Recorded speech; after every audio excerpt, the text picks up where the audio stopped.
ایک بندہ ایسا تھا جو اتنی عبادت کرتا تھا، یعبد ربہ، اپنے رب کی اتنی عبادت کرتا تھا کہ روح الامین اس سے محبت کرنے لگے، حیران ہونے لگے، یار اتنی عبادت کرتا ہے۔ فتعجب جبریل حیران ہو گئے، اتنی عبادت کرتا ہے۔ ایک دن حضرت جبریل کو بڑا پیار آیا، فاستأذن جبریل فی زیارتی، حضرت جبریل رب کی بارگاہ میں کہنے لگے، مالک فلاں بندہ جو ہے نا، وہ جو مسجد نور میں بیٹھتا ہے، مثال دے رہا ہوں، بڑی تیری عبادت کرتا ہے، میرا جی چاہتا ہے اس کی زیارت نہ کر کے آؤں، اس کی زیارت نہ کر کے آؤں۔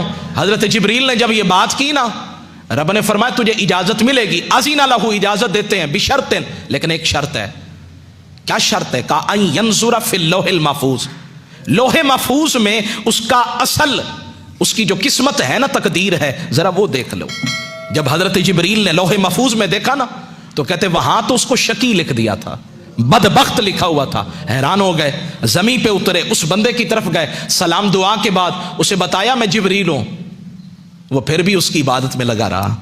کچھ ہوتے ہیں جو حضرت خضر کے پیچھے بھاگتے ہیں، اور کچھ وہ ہوتے ہیں حضرت خضر بھی آ جائیں نا، میں بے ادبی نہیں کر رہا، وہ کہتے ہیں جی خضر آنا تیرا آنا مبارک، لیکن جس کی عبادت میں کر رہا ہوں نا، مجھے کسی کے لیے توجہ دینے کی ضرورت نہیں ہے۔ تو فرماتے ہیں بات ختم ہو گئی، فرماتے ہیں حضرت جبریل نے کہا تجھے اللہ نے بدبخت لکھا ہے۔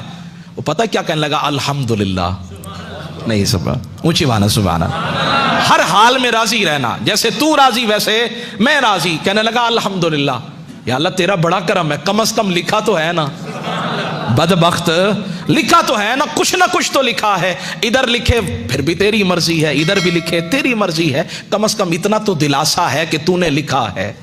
حضرت جبریل کہنے لگے شاید کہ فظن جبریل انہ لم یسمع کلامہ، وہ کہنے لگے شاید اس نے میری بات کو سنا نہیں ہے۔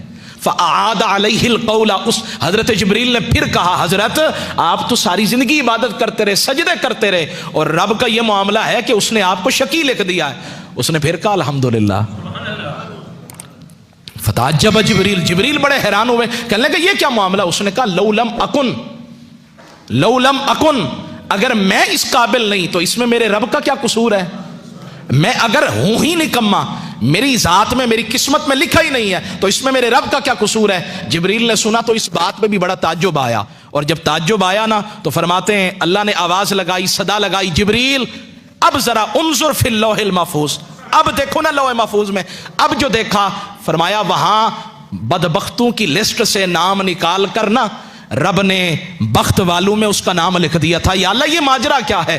فرمایا جو میری ہر ادا پہ راضی ہے، میرے ہر فرمان پہ راضی ہے، تو پھر اس کا نام بدبختوں میں کیوں لکھوں، بخت والوں میں نہ لکھ دوں؟